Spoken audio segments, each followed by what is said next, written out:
welcome to another episode of For Pete's Sake. Things are rolling along, Glenn. Things are rolling. It's Wednesday, September 3rd, 2025. Another beautiful day here. Can't beat fall in New England. Can't beat fall in New England. I was looking out the window. I was going to comment on Moose, who is staring out the screen window right now, enjoying the view of the street. Lots of things to smell around. too. Yeah. Yep. What a time we had watching Kong on whatever day that was. Monday. Yeah, Labor Day. We had the privilege of going over to Newton, and Eric, the sax player, in his backyard in Newton, there was a Kong gig, which was, they had a great stage set up. They had a great crowd. We got seats front and center. It was pretty good, pretty eclectic crew. There's one guy who showed up who Brad knew, who was right out of the 1960s. He had bell-bottom jeans on that had like patches all over from the knees down, and a T-shirt that was a little too small for him. And he wore it well. It was actually really impressive. Like, if I put that outfit on, people would give me a hard time for a long time. And he just looked cool. Awesome. I missed him. Yeah. So what do you think of the Kong gig? You got to experience. I got to experience in the audience for the first time too, which was very cool. Clearly a highly skilled group of musicians. They're tight. The band mojo is exceptional. Reminds me a little of the Freight in the sense of it's just a giving environment. Yeah. And they're exceptional. Every one of them is an exceptional player in their own right. The horn section was just ripping. Yeah. And boy, those guys knew how to solo like pros. They'd take multiple runs at extended solos where they really would start out with a little motif and repeat the motif maybe 2 or 3 times around the form, and then they would switch it up, and then they'd pick up the tempo, and then they'd move up the register, and wow. Yeah. Fun to watch, fun to listen to, and all around impressive. And what were there, 50 people in the backyard? I mean, people should be paying money to listen to that band. Yeah, perfect weather. And that was funny. They had a little Venmo QR code, which you determined was non-functional. So actually, he had a QR code just for the band website. Okay. Which I thought was the Venmo code, and I showed it to Richie. Of course, he's like, "It works fine." I said, "Yeah, give it a try." Yeah. And of course, it didn't. But that wasn't the Venmo code. The Venmo code he had somewhere else. So I did manage to put some money in their pocket. So that's good. You should just have the Venmo code on that sign. Yeah, the website is. Nobody cares about the website. Yeah, no, that's the sad truth. So what do you want to talk about today? Yeah, well, I was thinking we could talk about music stuff. We could talk about church. Or we could talk about something else. What Chef's do you choice. Think? Chef's choice. Yeah. Well, you were telling me an anecdote because I had run into Lynn as I was walking my dog, and she said that she had just dropped you off on a beautiful Sunday morning at church, and so I was asking you about going to church. Is that a new thing? Is that something you've always done? So yeah, tell me what's up. Well, it's a newish thing. I grew up going to church with my parents. They were sort of Jesuit Catholics, and I can't remember if I got off the hook like in high school at some point or after I went to college, but then church became less frequent, like, basically Christmas and if I was home for Easter or something, Sure. Just sort of the big events. And then, we got married into church. Our kids were baptized, but we have not been churchgoers. Lynn is not religious at all. And I'd say that for the last 25 years, we were more in the camp of empiricists than religious believers. And not, a few months after my diagnosis, my lovely and dear Aunt Sunny called me up to have the first kind. I heard about your diagnosis, and we were chatting, and she's a serious Catholic. Sure. And will say, "I'm praying for you," and we'll kind of open the door a crack to see if you're open to the conversation, even, which she did, and I said, "I'm open." necessity is the mother of invention. I'm open to just about anything. And she said, well, what I would recommend that you do is go to your parish and do a general confession and get the sacrament of the sick, which is also known as last rites. A little bit misunderstood of you can get the sacrament of the sick anytime. It's not just when you're about to die. And I sort of made a wisecrack saying on Sunday, confession, I don't know that my sins will be forgiven here. And because I was trying to sort of politely brush that off. Yeah, yeah. And she said, no, that's not the way it works and everything. And so I can't remember if I promised her or if she made me promise her. Either way is fine. I promised her that I would go to the local parish and do a general confession and get the sacraments of the sick. Right. So, of course, I didn't. Fast forward 6 months or so, and my phone rings one evening at 7 o'clock, and I'm watching, whatever I'm watching, and it's on Sunny on the other end, and I look at my phone, and I go, uh-oh. You know what's coming. I know what's coming. I know she's calling just to check in, but I'm sure that this will be a topic. So we chit-chat for a few minutes, and I'm not the sharpest knife on the drawer, but I had the good sense to say, I'm going to preempt this topic. Before she asks, I am going to fess up. Yeah, and control I said, the conversation. Sonny, I know I promised you that I would do this, and I have to admit, I haven't done it yet. But I have every intention of fulfilling my promise. A promise made is a promise kept, even though I haven't yet.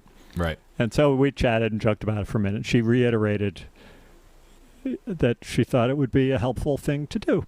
Yeah. So I woke up the next day and I'm like, all right, if I don't do it right now, the same thing's going to happen, and I can't have this call in 6 months from now and admit that I still haven't done it. So I just drove over to St. Joseph's Parish and walked in the parish office. You didn't set up an appointment? You just I didn't do anything. I cold walked. I love it. And so I walked in the office, and a gentleman named Mario Clavel greeted me. And he said, what can I do for you? And I told him my situation. And I told him the story about Aunt Sunny, and that I'm kind of to say I'm a lapsed Catholic would be an understatement. And he said, no problem. And he picks up the phone and calls one of the guests. There are a couple of guest priests from, one of whom is from Ghana, and another one from Nigeria. And he called one of the guest priests who come over, and they do a 1-year in-house thing and get an internship. I'm sure that's not what they call it. Yeah. And I think they get their PhD or something while they're here. Got it. In any event, the guy was working on his thesis, but he told him the story and said, you have a few minutes for this gentleman. And the priest came down, super nice guy, and sort of just took me into a side office, and we chatted for, 10 or 15 minutes. I was amazed at how intuitive the priest was as, kind of a psychologist in asking insightful questions and trying to understand. Like, he wasn't just going through some formula. It was really an interesting experience. I can see how they are very effective counselors to people in distress. Yeah. And so that's we great. did that's great. That's really impressive. Just that they were able to, you were able to walk in, they interrupted their day, and then they... Yeah. They handled this interaction with compassion and thoughtfulness, and Yeah, it was really, that was all impressive.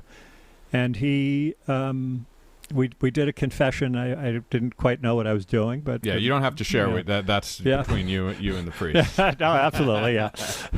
But, we got through the confession, and then he did the sacraments of the sick, which is, a bit of a ritual. There's oil that comes out, and it was powerful to have somebody praying for you.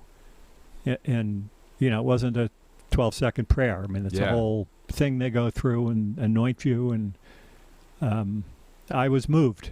Wow. And so afterwards, we chatted for a while, and I said, look, I'm not, I don't know that I'm a believer. I want to get more spiritual. And so we chatted about that for a little while, and he sort of, towards the end, he looked at me and said, listen, here's the thing. What's the downside? And I said, well, that's a fair point. Very rational. Like, if you believe and it turns out that there's, we're all wrong and there is no higher being, which obviously the priest doesn't believe, but just as a hypothetical, there's no downside. Yeah. And I didn't have any counter argument for that. And I said, listen, I agree. And it's funny, I don't know, 2 months later, 3 months later, I was having, a little bit of a rough time. And this time I called up and made an appointment, and I did it again. Yeah. Like there's no, you get the sacrament of the sick as often as you like kind of thing. No kidding. Yeah. Okay. And so I went back. They don't have a ledger in the back like, no, you already got yours. you filled your quota. So I went back, and this time we went into the church and went downstairs to the same priest, confession booth, same priest. Mm-hmm. And I did a confession, and he had me said, to atone for my sins, I was supposed to do 3 Hail Marys, and I looked up sheepishly and said, I'm going to need a little help with that. And he looked up less sheepishly and said, you don't know the Hail Mary? And I said, I'm sorry, I don't. And he said, well, repeat after me. So we did the Hail Mary, and then he said, all right, well, your homework is to learn the Hail Mary, which I took seriously. And for the next week, I memorized the Hail Mary. I said the Hail Mary multiple times a day and memorized it. And it's actually a pretty cool little prayer that I say, was several times a week, just when it pops into my head. Do you want to say it right now? Is it appropriate to say now, or is it saved for, like, when do you deploy it, or is it just practicing? Well, it's Hail Mary, full of grace, the Lord is with thee. Blessed art thou among women, and blessed is the fruit of thy womb, Jesus. Holy Mary, Mother of God, pray for us sinners, now and at the time of our death. That is the Hail Mary. Well done. I was worried you weren't going to get it, but you totally got it. You put me on the spot, but I got it.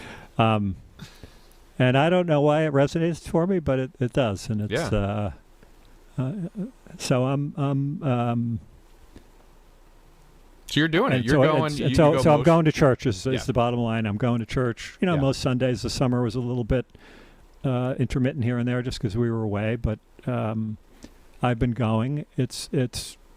There are times that are more meaningful than others. I go to the children's mass where they kind of dumb down the sermons a little bit, which I've found actually pretty helpful because they make it more accessible.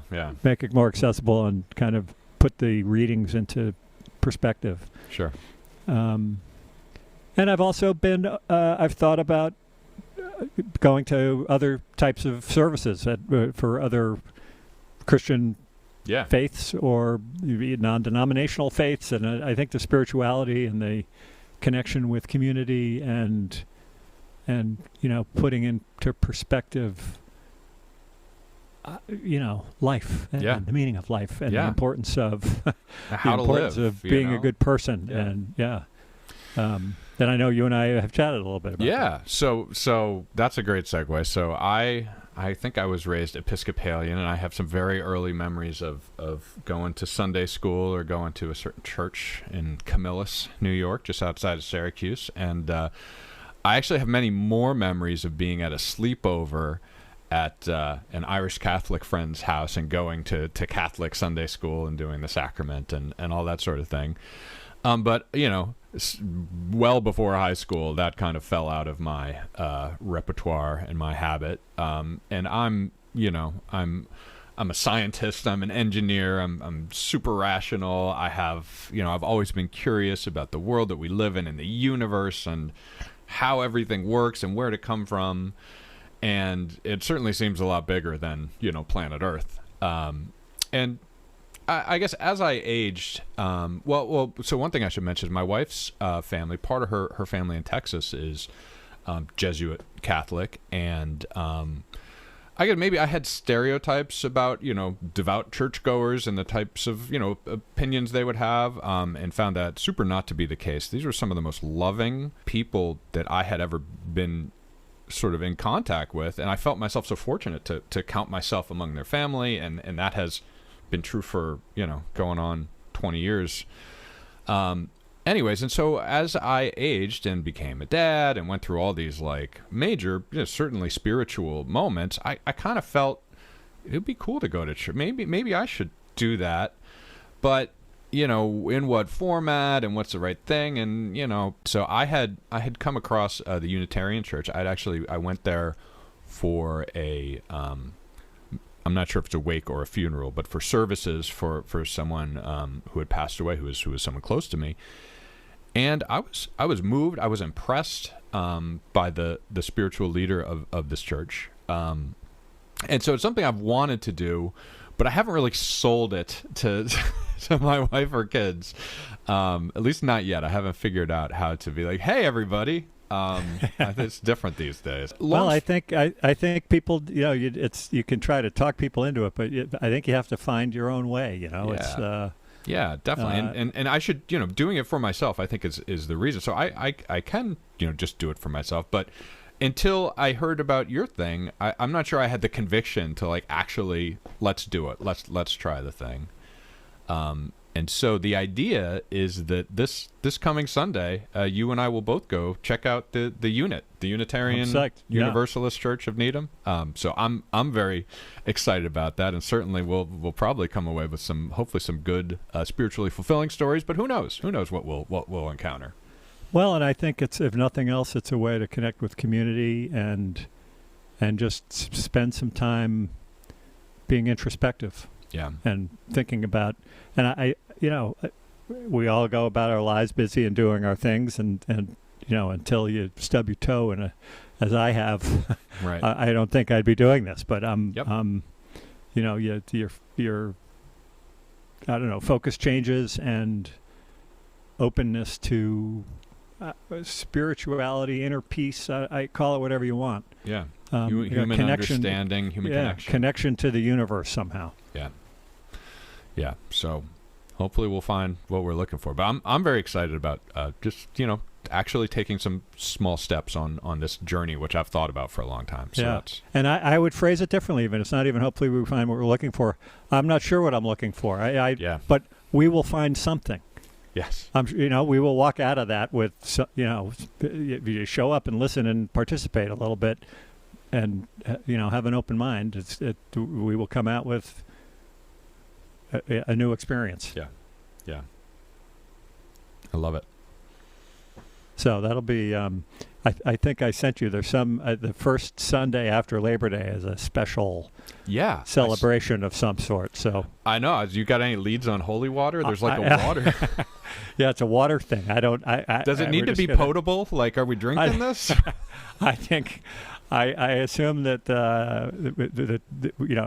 us two knuckleheads are going to show up, or we two knuckleheads are going to show up, and they'll show us a little bit of grace because we don't know where we're going. Yeah, I bet they will. I bet they'll be welcoming. And interesting that it's sort of the start of a new church year, kind of. It seems that's how they phrase it. So exactly. Yeah.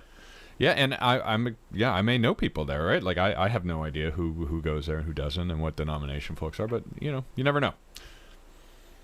No harm in trying. To go back to a few minutes ago, what's the downside? What's the downside? Right. Yeah, it's going to be great. So I'm looking forward to that. Awesome. Should we cut it there, or do we get? Yeah, we'll keep this one brief. Did you circle back with your aunt? I definitely did. Yeah, yes, I did. How did that go? And I thanked her, and we talked about it. She's got 30 people praying for me on a regular basis. She's got all sorts of stuff going on. She's mailed me, various things to read and passages to read. And she's very graceful in her proactivity. She doesn't push it too hard. She's, kind of feeds you when you're hungry, so to speak. That's just right. And yeah. I love her for that. Yeah. That's terrific. Awesome. Well, yeah, let's wrap it here. This was right. Great, Pete. Always a pleasure to talk with you, and I'll look forward to seeing you Friday night playing some music. Yes, indeed. And then Sunday. All right, man. I love it. All right. You have a great Wednesday, Pete. Take care. Talk to you soon. All Bye. right.